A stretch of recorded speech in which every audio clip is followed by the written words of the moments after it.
Welcome to the Books on Air podcast. I'm Suzanne Harris. Thank you so much for joining me today. On our podcast, we talk to the authors about themselves, we talk about their books, and we also talk about their ideas. Each and every book has two stories, and we will talk about both stories. Joining me today is Dr. Daniel Brubaker, and he's here to talk about his book, Psychosocial Political Dysfunction of the Republican Party. Dr. Brubaker has spent half of his career in academic medicine at such institutions as the University of Pittsburgh Health Science Center, Oklahoma University Health Science Center, at both the University of California, Los Angeles, and the University of California, San Francisco Departments of Pathology. He spent the past 20 years in the medicine industry, which includes both legal and clinical medicine. Dr. Brubaker, it's such a pleasure to welcome you to Books on Air. Thank you so much for joining me today. Oh, thank you. We'll have fun, I'm sure. I think we will, too. This is such an interesting book, and I'm always curious. You know, it occurred to me several years ago, I guess, that books don't just tell one story. The author tells a story in their book that's meant for the reader. But there's always something behind the book. There's always a reason that the book was created. Tell me about how you chose to write this book, Psychosocial Political Dysfunction of the Republican Party. Where did it come from? How long did it take you to write?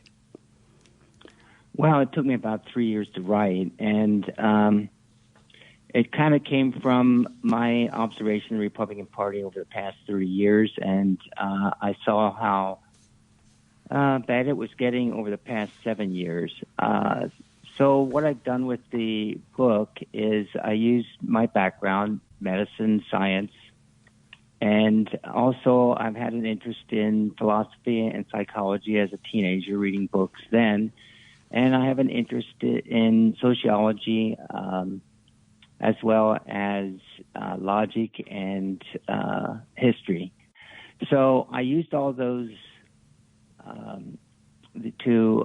all those disciplines to write the book, and I wanted it to be educational, and I wanted the reader to think about what they were reading, use critical thinking, so that they would come away from this book more knowledgeable about different things that I think the Republican Party is getting into.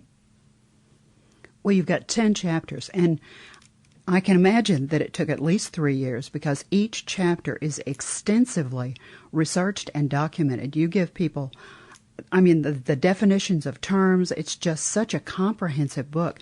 Let's give the listener a little bit of an overview of what you cover in the book. Well, the Republicans, I think, have a hard time distinguishing between fact and fiction. So the first chapter is about that, and I go into a lot of detail in terms of how facts are accumulated and how we use those facts in different ways. And I have some medicine in there as well as science. It may be a little bit difficult for some people to understand some of the science, but I want them to still read it and be educated with it. And then the second chapter's on child development with behavior, because it's child development from age 2 to age 5, because what I've seen with the Republicans is really childish behavior. So I included that. And then I go on to the more psychosocial or psychological aspect, including personality disorders. And then the next chapter is on the why Republicans call Democrats socialists, which they're not. And I go through all the aspects of socialism so that people understand what socialism really is. And my opinion is that the Democrats utilize social democracy and not really socialism, because socialism also involves a economic system, and we don't have that. And I don't think people realize this, but we had a socialist party in the United States from 1900 until 1972. Didn't go anywhere, but it was trying to become an economic system as well and overtake capitalism. So we've had socialism in this country, real socialism. And then I go on to crowd theory. And the reason I brought up crowd theory is because I had a political journalist from New York tell me to include that because he thought it would be a good idea to bring up the fact why Republicans follow people like Donald Trump and DeSantis and all these other Republicans. So I include that, and I go through all the different crowd theories and come up with one myself, or a couple myself. From there, I go to, fascism, because I want the reader to understand what fascism is, and I think that's something that the Republicans are sort of going in that direction, and I want them to understand all about the history of fascism and all the suffering that people go through in a fascist country. Then I do the kind of psychoanalysis historically with the Republican Party. I then do Chapter 8, which is on Donald Trump, and I have a couple pictures in there. And that's and then Chapter 9. I do kind of a synopsis of the whole book, and Chapter 10 I use my opinions now. Everything else is factual, but I use some opinions as to what I think we can do as far as improving democracy in the United States. Now, you yourself have been a Republican all your life. Is that right? 57 years. And I guess the Republicans would call me a rhino. But at least I don't belong to the rats, which I call Republican at Trump's service. Yeah. I mean, I voted for Democrats. I voted for Republicans, and I in the book, in the last chapter, I have a job description for the President of the United States. I don't think we have a job description for the President. I don't include anything like, movie stars and football players and those types of things. I have a really good job description that I think people should follow, and whether they're Republicans or Democrats, they should fit the job description and do the best thing for the country. I couldn't agree more. I mean, isn't that what this is all about? I mean, isn't that what government is supposed to be doing? It is what government's supposed to be doing, and it kind of goes astray here and there. I mean, it's not just today. It's been that way off and on in the past. I mean, the 1930s and 1940s had fascism included in Congress with people that considered an approval of Nazism and that type of thing. And we're kind of going through it again. What we don't learn as human beings, I think, is that we don't go back through history and try to stop repeating the same thing over and over. And I don't know why human beings do that. I try to address some of that myself in the book a little bit, but it's something that, we do as human beings. So I wish it would change, but I don't know if the brain will change. I think it's kind of fixated. It is interesting. If you really look back over what the country has gone through, I mean, the McCarthy trials and, those kinds of different things, the Cold War that we all went through, and the world just seems to be such a mess right now. And it just seems like everything is so uncomfortable, and it seems like the pandemic just exacerbated everything. What do you think? Oh, it did. And it created a separation of people in our country. I mean, we've had people that approve of vaccinations, and we have people that disapprove of vaccination, thinking that they could, it's their right, their freedom not to have vaccinations, and the government shouldn't interfere. But I'm a big proponent of vaccinations, and I even describe that in the book a couple of places about vaccinations. They've been excellent in terms of eradicating disease, polio, almost measles, but not quite, smallpox, and different other infectious diseases. So I'm a big proponent. I'd rather have the vaccination than have the virus. I have not had the COVID-19 infection because I've worn masks. I got all the vaccinations, and I'm happy I haven't had the infection because I don't want it. I don't want it to get into my body. I'd rather have the vaccinations, which, medically I know what vaccinations do. So they're safe, and I'm a big proponent of them. One of the things that I found so fascinating in the book is what you just did. You have this broad spectrum of knowledge and this broad spectrum of the way that you think. And you have taken those different professions, different points of view, and you've woven those into this book. And I think it makes it particularly interesting because you have that a perspective that I just had never thought of before. There's a quote from Oliver Wendell Holmes. He once said, "The human mind, once stretched to a new idea, never returns to its original dimensions." And I think what you've done in this book is exactly that because of the way that you put it together. Was that your intention? Well, I think it was. I don't think I was intentionally trying to do that originally, but like I mentioned earlier, I used all the disciplines from science, medicine, psychology, philosophy, and various disciplines to kind of prove the dysfunctionality of the Republican Party right now.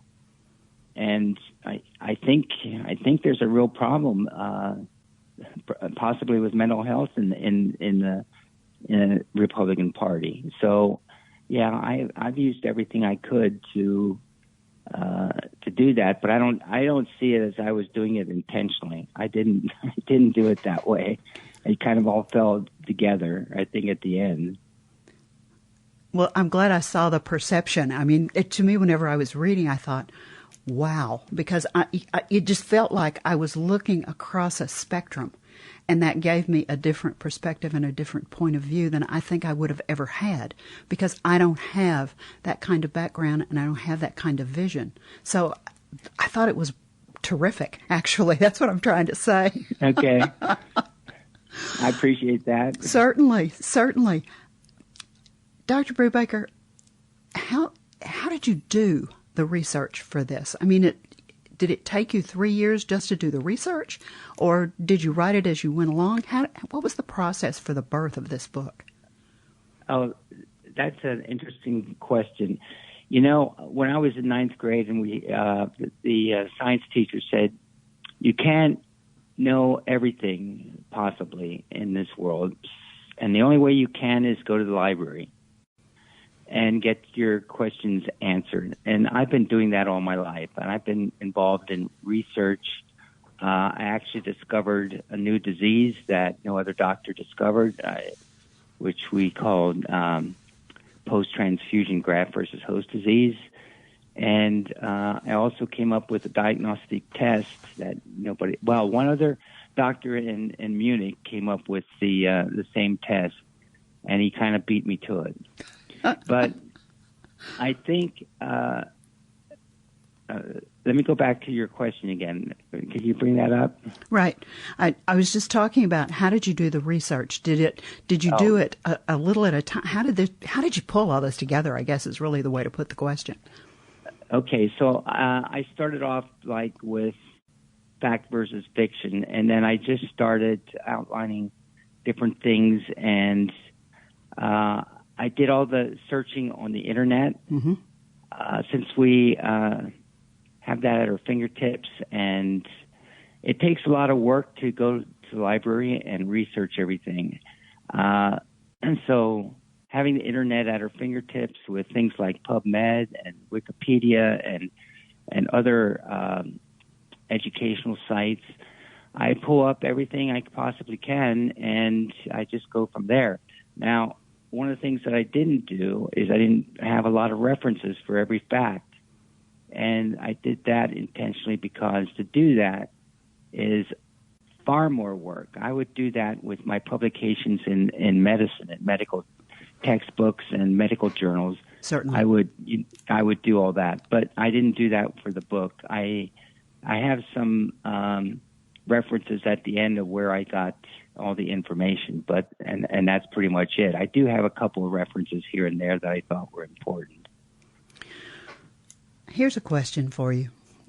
Often when authors write a book that is a personal book, and this is a very personal book, as they write and as they go through that process, they learn something either about themselves or they learn something that they didn't know previously. Was there any kind of epiphany that took place as you wrote the book? I think the history of socialism and the history of fascism, I mean, I was somewhat aware of those things, but to get more detail embedded in my brain about all those issues, and especially in the different kinds of socialism and how fascism got started, and those were really important to me. And also the crowd theory. I thought that was really fascinating, going through all that and getting everything put together. And I could now see a little bit more how the brain works in terms of bringing that all together. So I even describe that in the book. I show how the brain works for some of these different behaviors, and I think that I do that for the reader, so not to I do it so that they kind of understand how the brain works and how the behavior works with the brain. Good. I think that's important. And we've been talking about this book, and I know that our listeners are saying to themselves, okay, where can I find this book? So I'm going to tell them, and then I'm going to ask you if there are some other places that it's available. Now, it is on Amazon, so let me give you, dear listener, the title of the book, and let me do a little spelling for you. The title of the book is Psychosocial, Psychosocial, Psychosocial Political Dysfunction of the Republican Party by Dr. Daniel, Daniel, Brubaker, Brubaker. Now, go to Amazon. You'll see a very large little sort of light gray box. Put that information in the box, and in the left-hand side there's a drop-down menu to choose from for different categories. Choose books. Click on Dr. Brubaker's book. It will take you right to it, and there is a fabulous excerpt right there on Amazon that you can read. There's also an audio book that's available. So you can order it right there on that page. Now, Dr. Brubaker, it's been my experience that sometimes our listeners don't want to buy the book from Amazon simply because they're the largest bookseller in the world.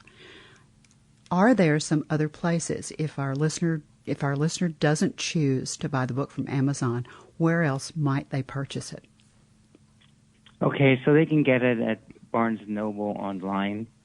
And also from my website called Republicans4Progress.com. And the audiobook you can get through Apple.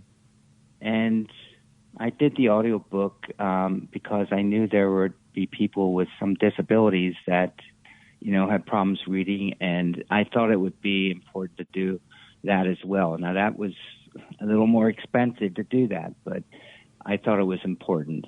So those are the places you can get it.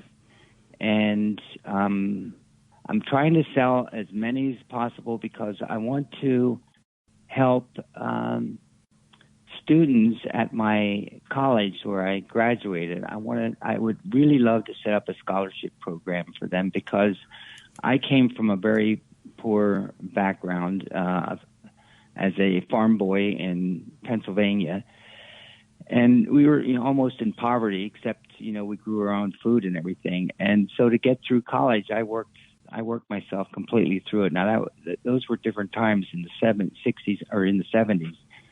So, but I'd like to also do that to help young people get ahead. So part of the proceeds from the sale of the book will go to a scholarship fund? Yes. What's the university that the scholarship fund will be found in? Well, it's not there yet, but I have to accumulate enough money to set it up. But the school I went to was Elizabethtown College in Pennsylvania, which is a really, really good school. It's a Christian school, or it was a Christian school with the Church of the Brethren. But now the church couldn't afford to keep up with the costs and everything, so it went on its own. But it still has a lot of Anabaptist history behind it.